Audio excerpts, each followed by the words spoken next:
Hey, fellas, we know this has been a long saga for DeShaun Watson and also the victims in this case, or the people who have alleged that DeShaun Watson was a part of sexual misconduct, sexual harassment, sexual assault. But now he's returning. And in returning, the NFL, in their benevolent scheduling, he's returning to Houston to play his former team, the Houston Texans. It was recently reported that 10 of his accusers are going to show up to the game to prove that they're still standing, that they have not been beaten by what has happened to them or what they allege DeShaun Watson has done, or the fallout from that. When you guys look at this weekend for DeShaun Watson, but also from the standpoint of the 10 accusers that will be there, what is your thoughts on that situation? For me, it's all clouded for me, man. I don't understand it. Well, I guess I understand it to an extent. Strong, I'm a woman, I'm here. But it's a distraction for everyone. I think it's easy for the media. I think it's free promo for the attorney.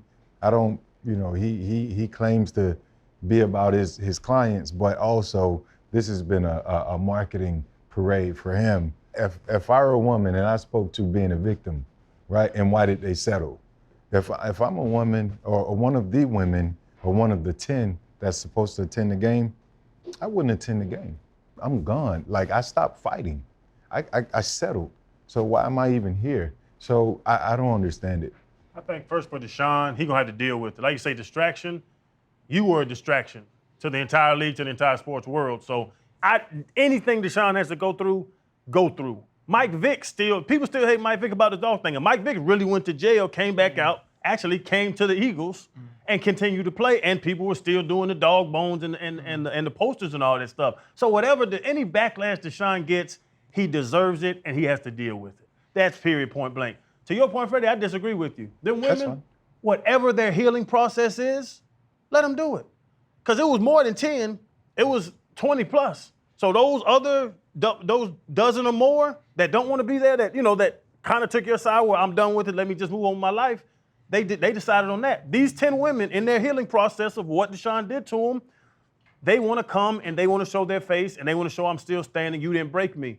That's their healing process, and I agree with them 100%. Whatever backlash DeShaun gets from that, or the Browns who signed him in the middle of this get from that, they deserve it. They decided to sign him, and DeShaun decided to do whatever the hell he was doing in the massage room. So I feel bad for the women. Everybody else, these are business decisions y'all made, and y'all stuck with them, and now this man's back on the field. Deal with what comes with it. I think people have always used their opportunity to protest. Colin Kaepernick used the game not necessarily as a fan, but as a player to do the same. So that part, I think I'm in the middle, staying in the middle, which is good, right? Because from your side, Freddie T, I don't think settling, if you feel you've truly been wronged, I don't think settling means that you should go away.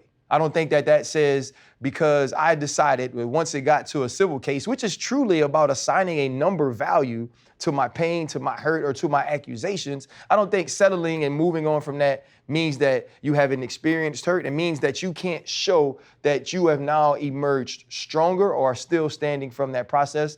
And when you said you don't understand it, I actually truly don't understand it, that whatever they've gone through, because I'm not a woman, right? I can't feel that. I can't understand that. And I also truly was never sitting in those rooms to know what happened. And on your end, I can't say DeShaun deserves anything.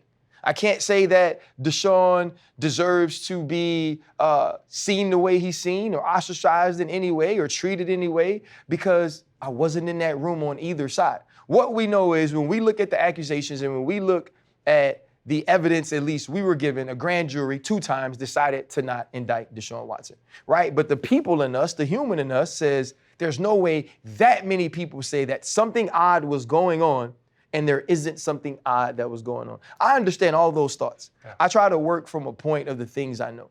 What I know is this: DeShaun Watson is never going to be seen as anything but a sexual predator by a lot of people. That is never going to change. The 10 women that are going to show up are honestly never going to be seen outside of being a victim, right? There'll be other things and they'll be strong and they'll get to do jobs. And so I think that this is such a nuanced situation. What we know is this: the Cleveland Browns are going to be a better football team with DeShaun Watson. Mm-hmm. DeShaun Watson is going to be the quarterback of this team going forward. And I don't believe that what took place last year and what was finished and settled this year ever goes away. Check out the Clips channel, subscribe, like. We appreciate y'all. We'll see what happens in this game.